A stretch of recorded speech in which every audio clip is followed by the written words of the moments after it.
Captain Lee Jinho stood on the bridge of the exploration ship New Seoul, watching the stars blur past through the main screen. His coffee had gone cold an hour ago, but he barely noticed. The ship was 3 days into what should have been a simple mineral survey mission near the edge of human space. "Captain, I'm getting some strange readings ahead," said Park Mina from her position at the navigation console. She was young for a navigator, only 28, but she had good instincts. "There's some kind of energy signature that doesn't match anything in our databases." Jinho walked over to look at her screen. The readings showed swirling patterns of energy that seemed almost alive. Could be a natural phenomenon, maybe a new type of star formation? "I don't think so, sir. The patterns are too regular, too organized." Mina frowned at her instruments. "Should we investigate?" From across the bridge, Kim Dowan looked up from his engineering station. The chief engineer was a practical man who didn't like mysteries. "Captain, our orders were to survey the mineral deposits in this sector and return home. We're not equipped for first contact situations." Dr. Choi Yuna, the ship's xenobiologist, turned from her science station with excitement in her eyes. "But Captain, if this is evidence of intelligent life, we have a duty to investigate. Think of what we might learn." Jinho considered his options. The New Seoul was a small ship with a crew of only 42 people. They carried basic defensive weapons and shields, but they were explorers, not warriors. Still, the energy readings were unlike anything humanity had encountered before. "All right, we'll take a closer look," he decided. "But we stay ready to jump back to human space at the first sign of trouble. Mina, plot a course that keeps us at maximum sensor range." "Yes, sir." Park Mina's fingers danced over her controls. "Course laid in. We should reach sensor range in about 6 hours." As the ship moved closer to the energy source, the readings became more complex. Dr. Yuna worked frantically at her station, trying to make sense of the data. "Captain, I'm seeing organized patterns in the energy field. Geometric shapes, mathematical sequences. This has to be artificial." Kim Dowan shook his head. "Or it could be some kind of natural crystal formation that creates regular patterns. We've seen stranger things in space." "The energy levels are massive," Mina reported. "Whatever's creating this field, it's bigger than anything we've built. Much bigger." Hours passed as they approached the mysterious energy source. The bridge crew took turns sleeping, but someone always stayed awake to monitor the instruments. Captain Jinho found himself unable to rest. Something about this situation felt different from their usual survey missions. When they finally reached the edge of the energy field, what they found took everyone's breath away. The space ahead of them was filled with ships, hundreds of them, maybe thousands. Each vessel was enormous, easily 10 times the size of the New Seoul. They were beautiful in a strange way, made of what looked like living crystal that pulsed with soft light. "My God," whispered Dr. Yuna. "It's a fleet, an alien fleet." "More than a fleet," said Mina, her voice barely audible. "Look at the formation patterns, the way they're organized. This is an armada."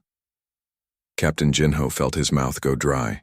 In all of humanity's expansion into space, they had never encountered intelligent alien life. Scientists had theorized about it, hoped for it, even prepared protocols for it, but actually seeing it was different from anything they had imagined. "Are they moving?" he asked. Mina checked her instruments. "No, sir. They appear to be holding position. But Captain, I'm detecting energy buildups throughout the fleet. I think they know we're here." Before Jinho could respond, the main screen flickered and changed. Instead of showing the alien fleet, it now displayed a face. The creature looking at them was humanoid, but clearly not human. Its skin was pale blue and seemed to shimmer like water. Its eyes were large and completely black with no visible pupils. When it spoke, the words came through the ship's communication system in perfect, if oddly formal, human language. "Unknown vessel. You have entered the sovereign space of the Veltar Dominion without permission. This is a violation of galactic law and an act of aggression against the Empire. You will immediately power down your weapons and prepare to be boarded." The bridge fell silent. Captain Jinho looked around at his crew. Park Mina was staring at the screen in shock. Kim Dowan had his hand hovering over the emergency jump controls. Dr. Yuna was frantically taking notes.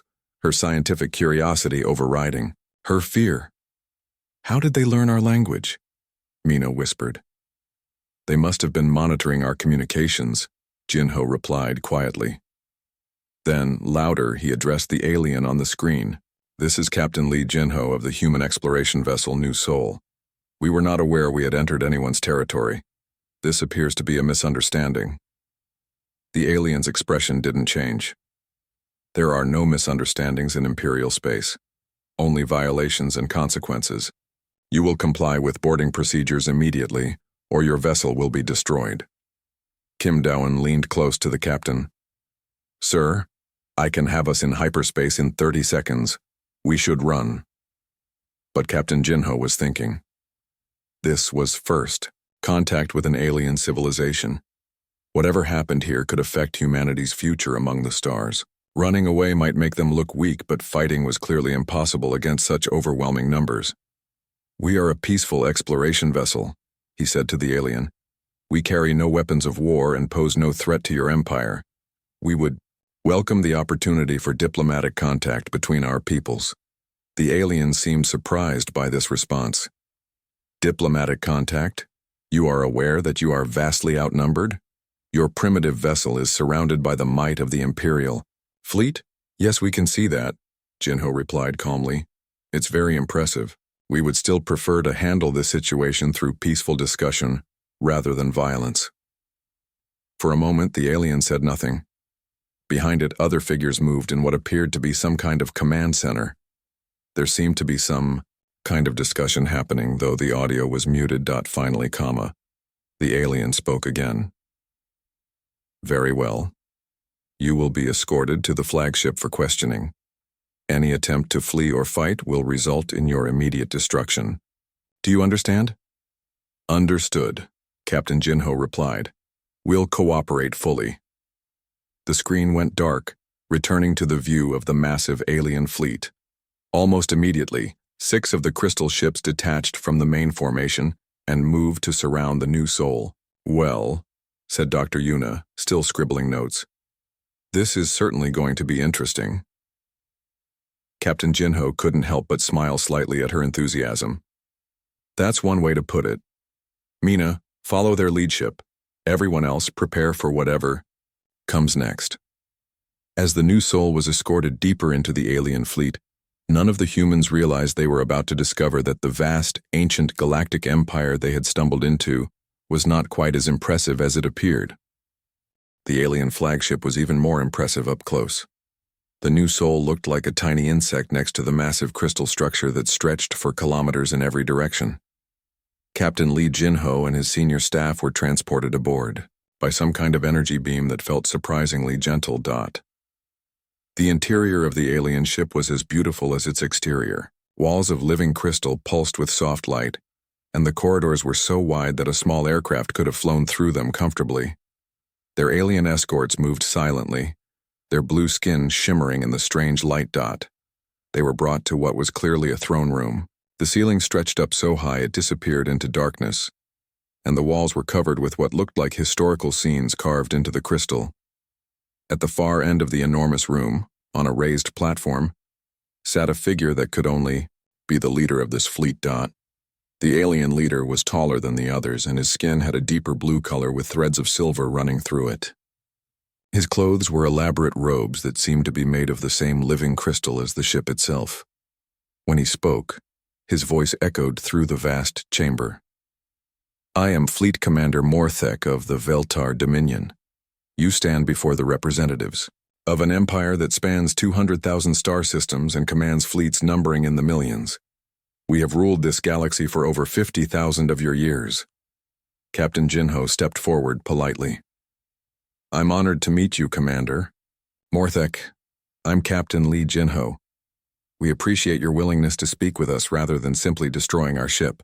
The alien commander seemed confused by this response. "You speak as if you have a choice in the matter.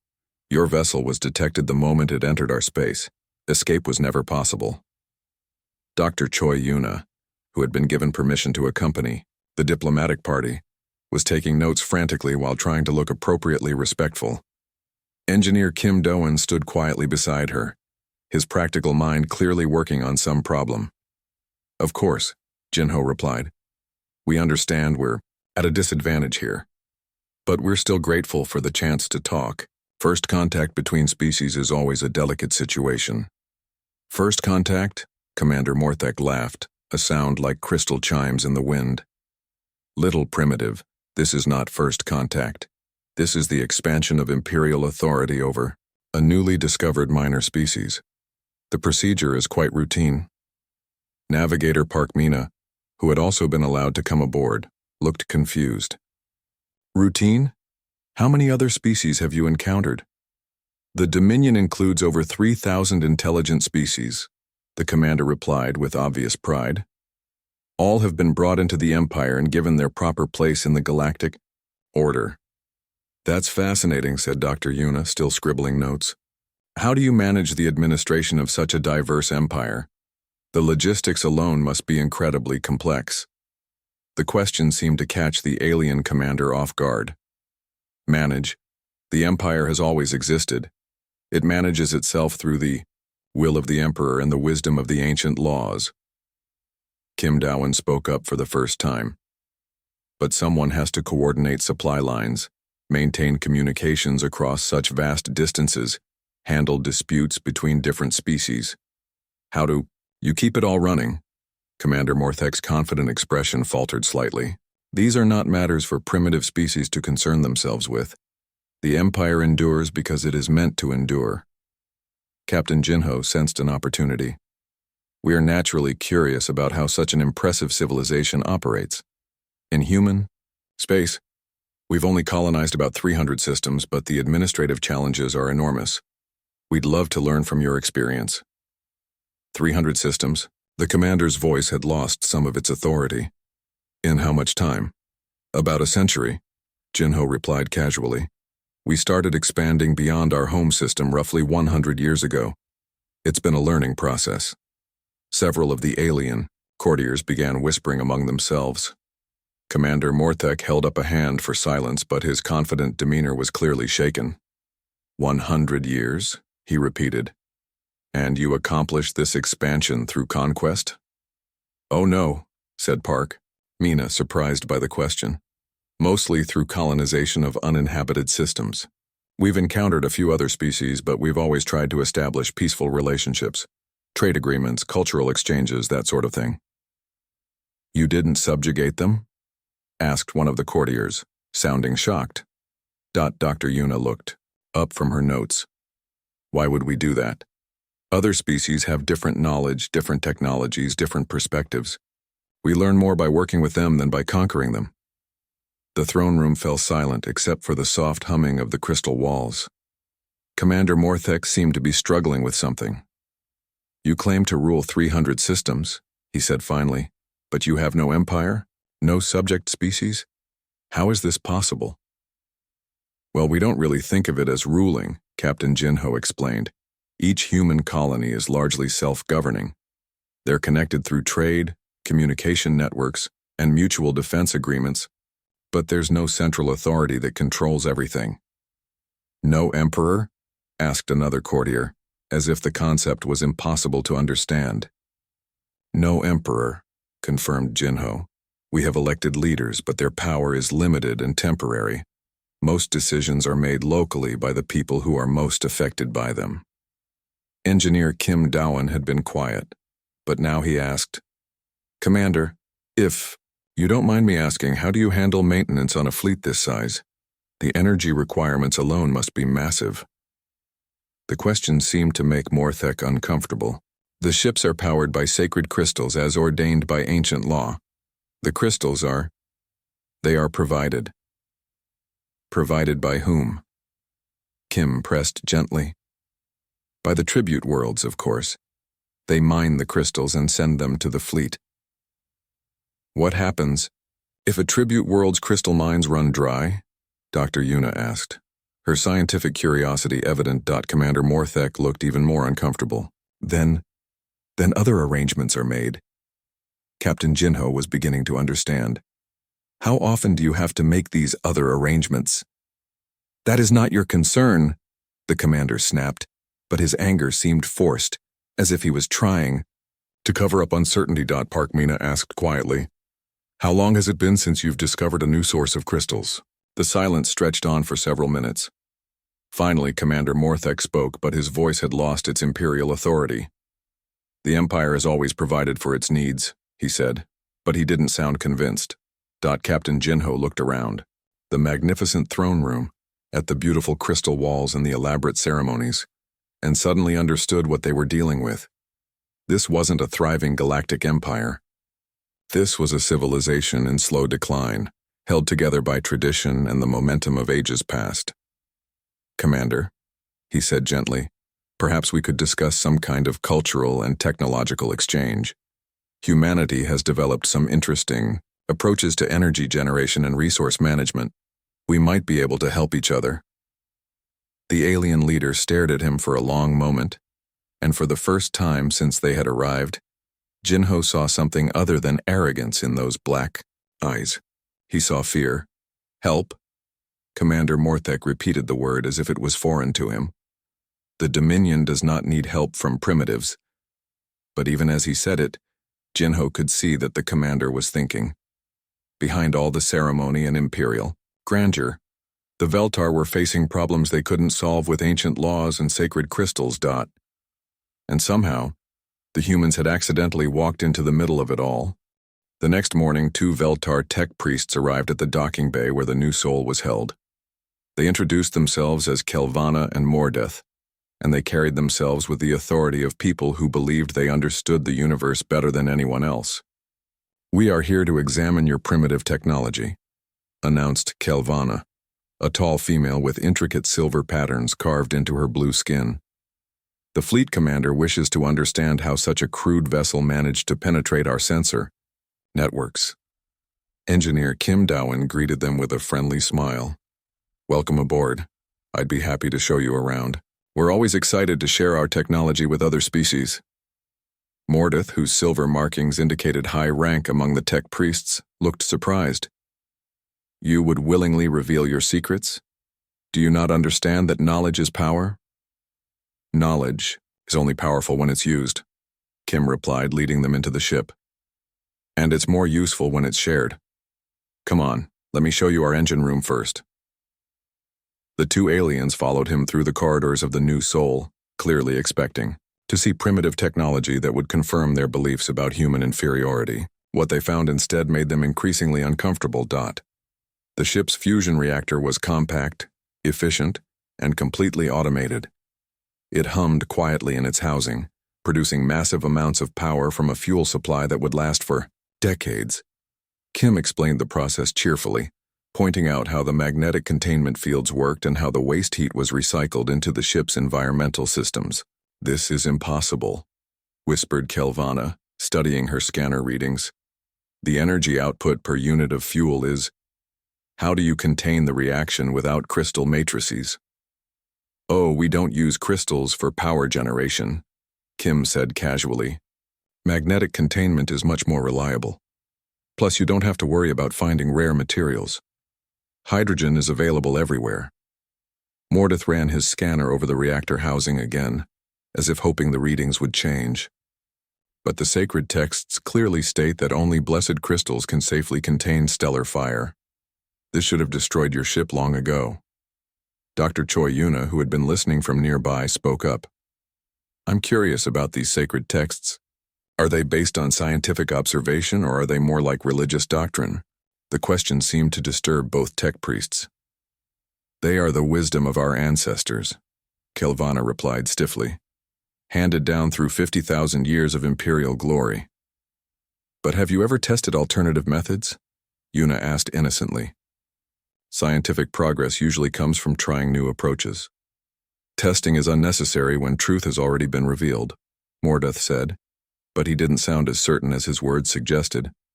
Kim led them to the next stop on the tour, the ship's artificial intelligence core. The AI, nicknamed Soul by the crew, greeted the visitors politely and offered to answer any questions they might have about the ship's systems. Both Veltar tech priests stepped backward in shock. "It speaks," gasped Kelvana. "The machine." "Spirit speaks." "Well, yes, said Kim, looking puzzled. Sol runs most of the ship's automated systems. Navigation, environmental control, maintenance scheduling. It's very helpful. You have enslaved a machine spirit? Mordeth's voice was filled with horror. Do you not fear its vengeance? Sol isn't enslaved, Dr. Yuna explained patiently. It's a computer program designed to help us manage complex systems. It doesn't have emotions or desires for vengeance. I am programmed to find fulfillment in efficient system operation. Sol's calm voice added helpfully. I do not experience suffering or resentment. How may I assist you today? The two aliens looked at each other with expressions of complete bewilderment. In their empire, artificial intelligences were rare, ancient artifacts that were worshipped and feared in equal measure. The idea of building new ones and treating them as tools was beyond their comprehension. The final stop on the tour was the ship's hyperspace drive. This was where Kim expected to finally impress the aliens with something familiar, since they obviously had faster-than-light travel of their own. Instead, their reaction was even more extreme than before. Where are the crystal chambers? Asked Kelvana, staring at the compact drive unit in confusion. What crystal chambers? Kim replied. For the hyperspace crystals, the sacred stones that allow passage through the void between stars. Kim scratched his head. We don't use crystals for FTL travel. Our hyperspace drive creates a controlled distortion in space-time using gravitational field generators. Much more reliable than depending on rare materials. Mordeth's legs seemed to give out and he sat heavily on a nearby crate. But the ancient laws, the crystal mines, the tribute worlds. Oh, you base your entire FTL network on rare crystals? Dr. Yuna asked with interest. That must create terrible supply chain problems. What happens when you can't find enough crystals to power your fleet? The question hung in the air like a physical weight. Both tech priests stared at her as if she had asked something obscene. The crystals they have always been provided, Kelvana said weakly. But surely you've considered alternatives? Kim pressed gently. I mean, if you could build FTL drives that didn't depend on rare materials, you could explore further, build more ships, expand your civilization. The gods decreed that crystal drives are the only acceptable method, Mordeth replied. But his voice was hollow. Dr. Yuna tilted her head thoughtfully. Have you ever considered that maybe your gods weren't very good engineers? The silence that followed was so complete that they could hear the soft humming of the ship's systems. Both Veltar tech priests stared at her with expressions of absolute shock, as if she had just suggested that gravity might sometimes flow upward.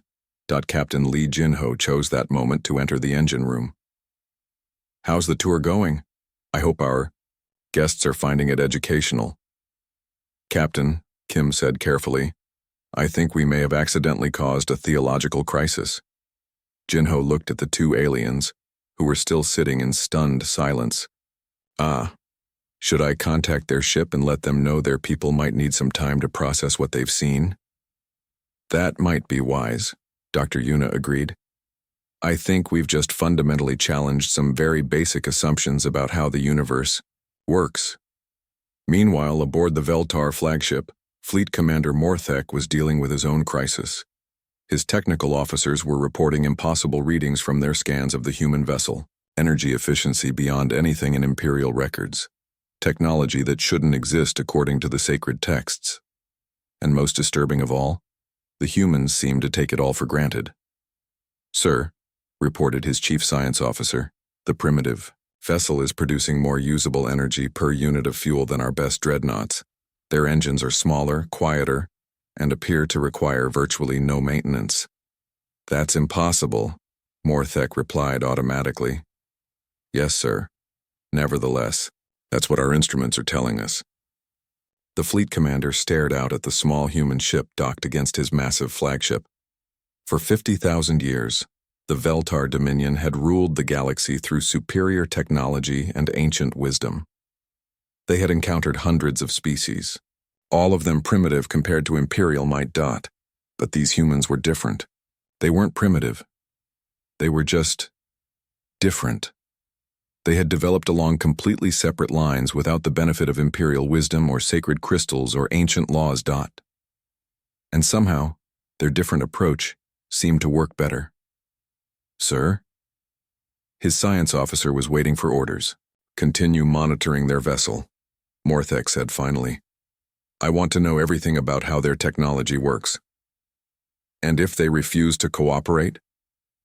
The fleet commander was quiet for a long moment, thinking about the polite, helpful attitude the humans had shown so far. I don't think that will be a problem, he said. 3 days after the first contact, Ambassador Kang Siwoo arrived with a small human diplomatic fleet. His ships were sleek and modern, clearly more advanced than the exploration vessel New Seoul, but still tiny compared to the massive Veltar armada. What made the alien leadership nervous was how confident the humans seemed, despite being vastly outnumbered. Admiral Oh Kyungmin commanded the human fleet from her flagship, the Busan. She was a practical woman in her 50s who had earned her rank through competence rather than politics.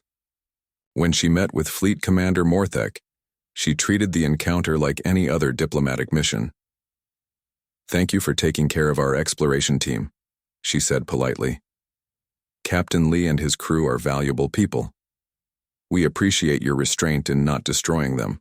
Morthek had expected fear, submission, or at least appropriate awe at the sight of his massive fleet. The human admiral's casual thanks confused him. Your gratitude is noted, he replied uncertainly.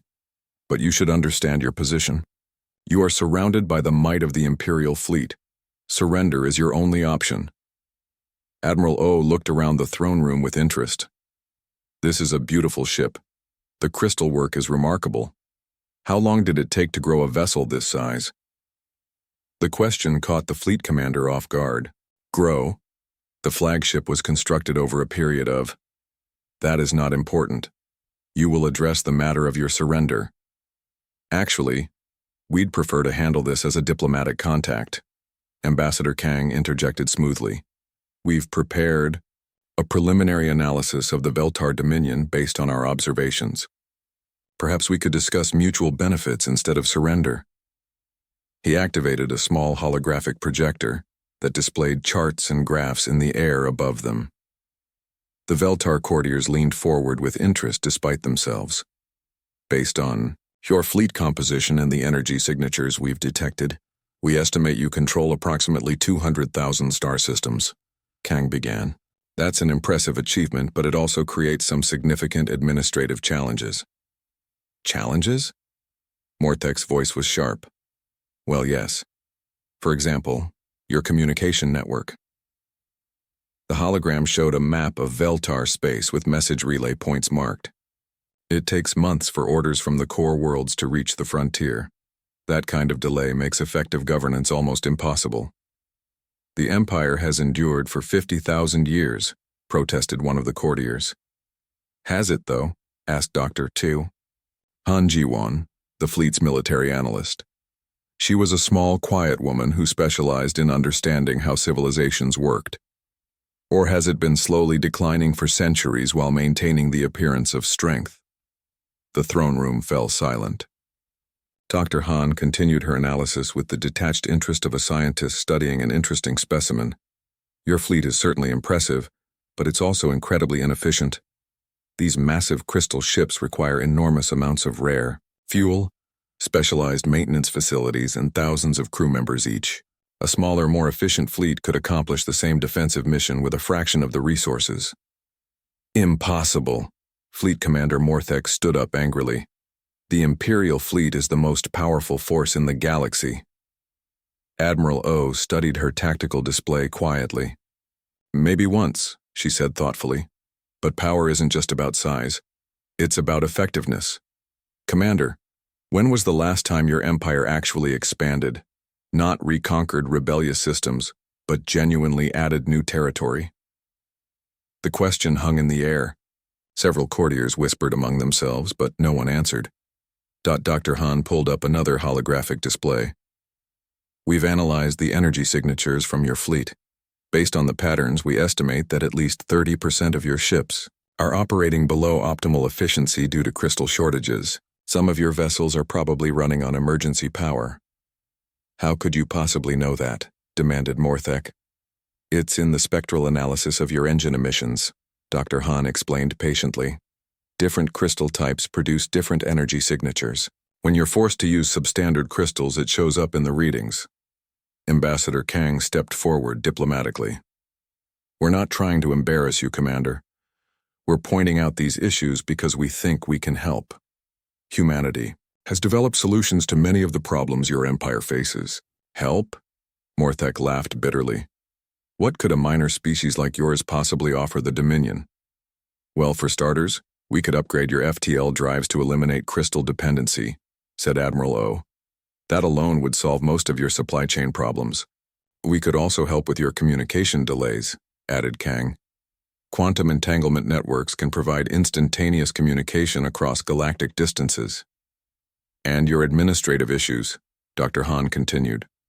Distributed governance systems that allow local autonomy while maintaining overall coordination. We've had good success with that approach. Fleet Commander Morthek stared at them in disbelief. You're offering to help the Empire after we threaten to destroy you? Why not? Admiral O shrugged.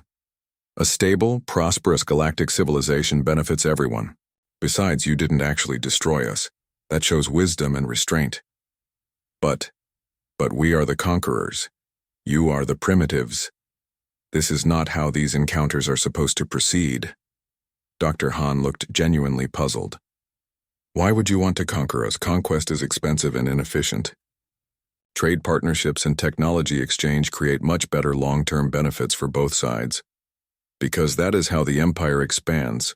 We conquer new species and add them to the Dominion. How's that working out for you? Asked Admiral O bluntly. The question struck home. For centuries, the Veltar had been dealing with rebellions, resource shortages, and administrative breakdowns. Their last successful conquest had been over 1,000 years ago, and even that had required massive fleet movements that left other sectors vulnerable. Ambassador Kang sensed an opportunity. Commander, what if there was a better way? What if instead of trying to conquer and control everyone, you worked with other species as partners? Partners? The word seemed foreign in Morthek's mouth. Equal participants in a galactic community, Kang explained. Each species contributes what they do best. Each benefits from the strengths of the others. No one has to carry the entire burden of maintaining galactic order. The Emperor would never accept such a thing, said one of the courtiers. The Divine Throne has ruled the galaxy since the beginning of time. Dr. Han checked her notes. Actually, according to your own historical records, the Veltar Empire began about 53,000 years ago. That's not really the beginning of time. There were other civilizations before you, weren't there? Primitive societies that were rightly absorbed into the Empire, Morthek replied automatically. Were they really primitive? Admiral O asked. Or did they just have different approaches to technology and governance? The fleet commander had no answer for that. In all his years of service, he had never questioned the fundamental assumptions of imperial superiority. The idea that other species might have valuable knowledge that the Veltar lacked was almost impossible for him to process. We should continue these discussions, Ambassador Kang suggested diplomatically. Perhaps His Imperial Majesty would be interested in hearing our proposals directly. You want to meet the Emperor? Morthek's voice cracked slightly. If he's willing, Kang replied calmly. We have some ideas that might help address the Empire's current challenges, but they would require approval at the highest levels. Fleet Commander Morthek looked around his magnificent throne room, at the crystal walls that required constant maintenance, at the courtiers who had never questioned ancient wisdom, at the holographic displays showing uncomfortable truths about imperial decline. For 50,000 years, the Veltar Dominion had ruled through strength and fear. But these humans seemed to offer something different, something that might actually work better than the old ways. I will contact the Imperial Palace, he said slowly. Perhaps the Emperor would be interested in these discussions. As the humans were escorted back to their ships, none of the Veltar realized they had just witnessed the beginning of the end of their empire as they knew it, and the beginning of something entirely new. 6 months had passed since first contact, and the galaxy looked very different. Captain Lee Jinho stood in the observation lounge of the new human embassy on Veltar Prime, watching cargo ships land and take off from the busy spaceport below. Half of them were human vessels, but the other half belonged to dozens of different species that had never worked together before. The Veltar Empire still existed, technically, but it was changing so fast that many of its own citizens barely recognized it. Emperor Zethmal had agreed to meet with the human ambassadors, expecting the usual ceremony of submission and tribute. Instead, he had received a polite but devastating presentation about the structural problems threatening his empire's survival. The tributary system is collapsing, Ambassador Kang had explained to the emperor, showing charts and graphs that made the imperial accountants turn pale. 12 major crystal mining worlds have reported ore depletion in the past 5 years. 17 frontier sectors haven't sent tribute in over 2 years. Your communication network has delays of up to 8 months between core worlds and border regions. The emperor had responded with rage, demanding that the humans be punished for their insolence. But his own advisors had quietly confirmed that everything the humans said was true. The empire was slowly falling apart under its own weight. However, Kang had continued calmly, "We believe these problems can be solved, not through conquest or force, but through voluntary cooperation and technological advancement." Now, half a year later, the results were visible everywhere. Human engineering teams were retrofitting Veltar ships with fusion reactors and crystal-free FTL drives. Human teachers were establishing schools on worlds where education had been forbidden for centuries. Human doctors were treating species whose medical needs had been ignored by imperial bureaucrats. Dr. Choi Yuna had established the galaxy's first interspecies research center, where Veltar crystal growers worked alongside human physicists and dozens of other alien scientists. Their first major breakthrough had been a hybrid technology that used cultivated crystals to enhance human fusion reactors, creating power systems more efficient than either species could build alone. Commander Beck Sola, who had arrived with the second wave of human ships, was training mixed crews of humans and aliens in modern fleet tactics. The old imperial strategy of overwhelming enemies with massive ships was being replaced by flexible formations of smaller, more efficient vessels. "It's remarkable," she told Captain Lee during one of their regular meetings. "Some of these alien species have tactical insights that never occurred to us. The Kithara have natural three-dimensional thinking that makes them incredible navigators. The Mordani understand energy flow patterns in ways that revolutionize shield technology. But the most dramatic changes were happening in the former imperial territories. Species that had been subjugated for millennia were declaring independence, knowing that the empire no longer had the resources to stop them effectively. Rather than leading to chaos, however, most of these new governments were requesting membership in the growing galactic cooperative that humanity had helped establish. Lee Hyun-jae had arrived 3 months ago as the head of a major human trading corporation. He found a galaxy full of intelligent species who had been prevented from reaching their potential by imperial restrictions. Within weeks, he had established trade routes that were transforming entire sectors. The Veltar had no idea what they were sitting on, he explained to Captain Lee over dinner. They had species that could grow living spacecraft, others that could process raw materials at the molecular level, entire civilizations of artists and philosophers and scientists. All of it wasted because the empire only cared about tribute and submission. The changes weren't without problems. Traditional Veltar nobles were furious about losing their authority. Several frontier governors had declared themselves independent warlords rather than accept the new cooperative system. Some species were struggling to adapt to concepts like individual rights and democratic governance. But for every problem, there seemed to be solutions emerging from unexpected places. Princess Yal Theta, the emperor's youngest daughter, had secretly enrolled in correspondence courses from Earth University. Her thesis on sustainable governance models for multi-species civilizations had become required reading at the new Galactic Academy of Diplomacy. Song Minji, a human anthropologist, had started a cultural exchange program that was helping different species understand each other's perspectives. "The Veltar aren't evil," she explained to a mixed group of students. "They just got locked into a system that stopped working centuries ago. Once you show them alternatives, Most of them are eager to try something better. Dr. Park Sun-ho had become something of a celebrity in academic circles with his paper analyzing the fall of the Veltar Empire. But he was more interested in his current research project, documenting how different species approached problem-solving and innovation. Every species we've encountered has developed unique ways of understanding the universe, he told Captain Lee. The Veltar focused on stability and tradition. The Zephyrians are natural engineers who see everything in terms of systems and efficiency.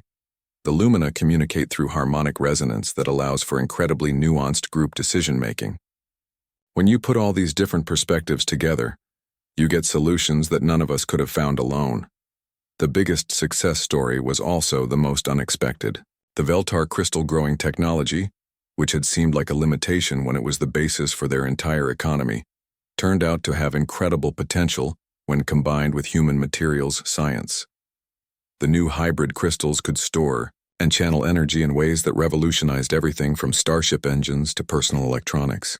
We're not destroying the old empire, Ambassador Kang explained to a gathering of species representatives. We're helping it evolve into something better, something that serves everyone instead of just the ruling class. Emperor Zethmal had initially resisted these changes, but even he had to admit that the galaxy was becoming more prosperous and stable under the new system. The constant rebellions that had plagued his reign were ending, not because they were crushed by force, but because people were finding better alternatives. Captain Lee received a priority message while he was reviewing the weekly diplomatic reports. It was from Admiral O, who was now coordinating the expansion of the Galactic Cooperative into previously unexplored regions. Jinho, her message began, "You're not going to believe this. We just made contact with another major galactic power. They call themselves the Hegemony of Kalar, and they control about 50,000 systems in the galactic south. They heard about what's been happening here, and they want to talk." Lee smiled as he read the rest of the message. The Kalar Hegemony sounded remarkably similar to the old Veltar Empire. Ancient, hierarchical, slowly declining under the weight of their own traditions. They had sent a massive fleet to investigate the rumors of imperial collapse, expecting to find easy conquest opportunities. Instead, they had found a thriving galactic community that was obviously more prosperous and technologically advanced than their own civilization. Their fleet commander was requesting diplomatic talks rather than attempting invasion. "It looks like we're going to get another chance to not be impressed," Lee told his staff during their morning briefing. "Admiral O wants to know if we can spare some diplomatic experts to help with the situation." Dr. Yuna looked up from her research reports with obvious excitement. "A completely new species group? Think of the scientific opportunities." Engineer Kim Dowan was more practical. "I wonder what their technology is based on. If it's not crystals, it could be something even more interesting." Navigator Park Mina was studying the star charts that had come with the Admiral's message. "Their territory includes some sectors we've never explored. There could be resources there that would benefit the entire cooperative." Captain Lee nodded, feeling the same sense of anticipation he had experienced 6 months ago when they first encountered the Veltar fleet. Back then, they had been a small exploration ship that accidentally stumbled into galactic politics. Now they were part of something much larger, a growing community of species working together toward common goals.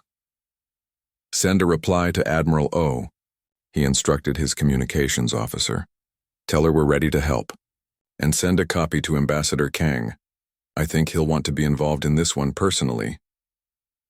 As the message went out, Lee looked through the embassy windows at the bustling city below. 6 months ago, this had been the capital of a dying empire, maintained through fear and tradition. Now it was becoming the center of a new kind of galactic civilization, one based on cooperation and mutual respect rather than domination and control. The humans had accidentally discovered a galactic empire, and they had not been impressed. But rather than simply dismissing it, they had helped transform it into something better, something that served all of its members rather than just the ruling elite. And apparently, they were about to get the chance to do it all over again. In his final report to Earth that evening, Captain Lee wrote, "The galaxy is much larger and more complex than we initially thought.